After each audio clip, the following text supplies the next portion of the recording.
Speaking on our behalf, I think we're just really excited about what tomorrow holds. When we left Australia, if someone had told us that we'd be playing a quarter-final against India in the World Cup, I think we all would have been very excited about that fact. It doesn't get any bigger than that in our game to play unless you're playing in a World Cup final, I guess, in India against India would be probably slightly bigger. But no, really exciting feeling around our group today. We've trained particularly well the last couple of days. Obviously, we're disappointed with our last performance, but I think that's actually probably made us a little bit better, made us realise that what we were doing probably wasn't as good as it needed to be, and we had to lift ourselves. And I think the excitement and the energy around our group the last couple of days is what you'd expect going into a World Cup quarter-final. So we're looking forward to the game tomorrow.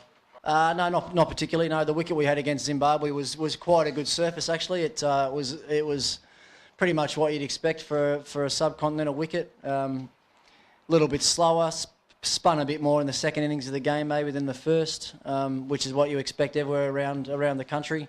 We're going to send our coaches down late tonight as well, just to have a look at the ground and see if there's any dew about. We understand it's going to be nice and hot tomorrow. I think it's supposed to be 41 or something tomorrow, so it'll be nice and hot for the boys out there. But yeah, we should know the conditions pretty well. I don't think anything surprised us with any conditions we've had through the World Cup so far, and having had the experience of playing one game here earlier in the tournament, we should have a reasonable idea.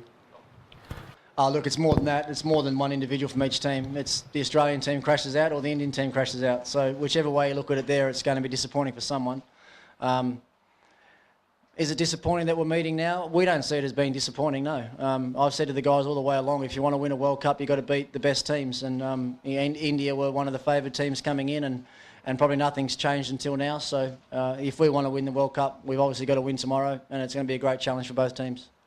Thrice in the group stages, the Indian batting has collapsed dramatically. You must have noticed that and had a quick word with your team. Yeah, of course we've noticed the crashes that they've had towards the end of their innings. I think it was 9 for 29, wasn't it, against South Africa?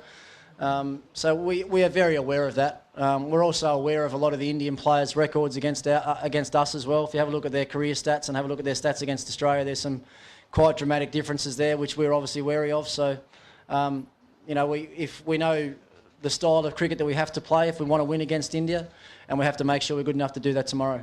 Yeah, as you say, I've spoken to the Australian journalists this morning. There's been some stuff back at home about me retiring after the World Cup. That's just completely false, untrue. I've never even thought about or contemplated retiring at the end of this World Cup. I'm enjoying my cricket as much as ever. Obviously, this is one of the more exciting weeks you'll have as an international player, being in a quarter-final against India in a World Cup. So all I've been focusing on is training and preparing well and getting myself right for a big game tomorrow. So that's whatever you've read, don't worry too much about that. Hopefully you'll see a bit more of me playing in the next few years. As far as the other question goes about Sachin and I maybe playing our last game in World Cups, well, the way he's going, he might even play another World Cup yet. So. Hopefully I can start turning things in the right direction tomorrow to give myself a chance of playing another World Cup as well. But we'll both probably be in wheelchairs by then. He'll probably be 42 and I'll be about 40, so it's be interesting to see us running between the wickets in that next World Cup.